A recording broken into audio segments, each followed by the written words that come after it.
Hey, what's up again, everybody?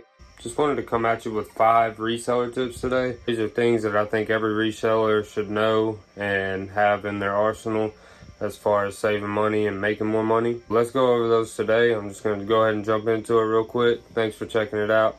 If you like it, give it a thumbs up, hit subscribe, and smash that notification bell. You can be notified every time I upload a new video that'll help save you money and get you some more bread. So number one, I'd have to say is definitely getting tax exempt through your state.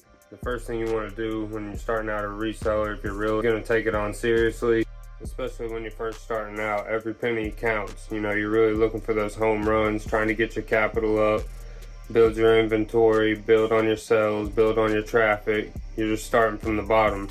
So anything you can save is a little bit extra that you'll earn on every transaction. You want to save as much money as possible.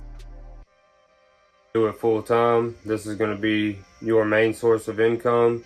You want to register with your state and become tax exempt. That way, majority of the purchases you make for reselling, you don't have to pay the taxes on. See, the end consumer pays the taxes. You're not the end consumer. You're the reseller. You're the middleman. So get your reseller tax form and make sure you turn that in anytime you're making your purchases, so you don't have to pay the tax. In my case, I live in Tennessee, so it's 9.25, I believe, is our tax rate. That saves me 9.25% on every transaction. So in other words, if I spend $1,000, I'm saving 9.25% on that $1,000, which is not unlikely at all for me to do. And it won't be for you either once you're doing it full time like that. So 9.25% in my case on $1,000 would save me $92.50 off the top. The second thing I'd say to do is definitely try to get your leverage up. For me, I actually started by getting loans. I took out title loans, which is definitely not recommended. I wouldn't recommend that unless you kind of know what you're doing. If you can make a better percentage on your sales than the percentage of what the loan is charging you, that's a kind of quick way to get some leverage. That's what I started with. My credit was bad, so on and so forth. Like I said, I wouldn't recommend that. I would recommend trying to get a credit card. Make sure you can use it responsibly. Use that as your capital to buy your inventory with.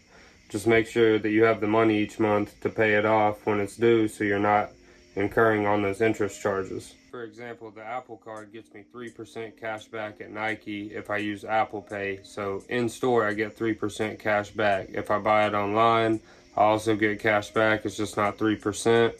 Discover, I get a 1%. Which really doesn't seem like much, but you can actually take those points and buy gift cards from Discover and use those in store. So check with what credit cards you have or you may be looking into to see which ones can help you the most. Again, another example of this with Discover is when I take those points or that cash back to purchase gift cards, they give them to me at a discounted rate. So 200 is like 160 on a gift card. So I pay $160 in cash back to get a $200 gift card. That's saving me another 20% right there. So third, going on saving money here, kind of a cashback thing, if you will. You can also use websites like Raise or Gift Card Granny. They have apps for your phone. You can buy the gift cards on there, save a percentage. It depends what people are selling. Sometimes they're good, sometimes they're bad. They always change. You know, you can buy gift cards on eBay or other platforms out there. I'm sure Macari and things like that have them as well. And that can also save you a little percentage as well. So for number 4, I'm gonna have to say know your shipping. Know what you're shipping, know the different methods you can ship, how much each one costs, know if you're shipping by weight or by dimensions. Once you get over a certain size, you can be hit with a bigger charge. Just know what you're shipping, know how much it costs you before you buy it. Try to calculate that in. Get better with your weights. When you see something in the store, how much is it going to cost you to ship? How much are the fees on it? Different categories have different fees on eBay. So make sure you're looking into that and stay up to date on what it costs you to actually sell that product.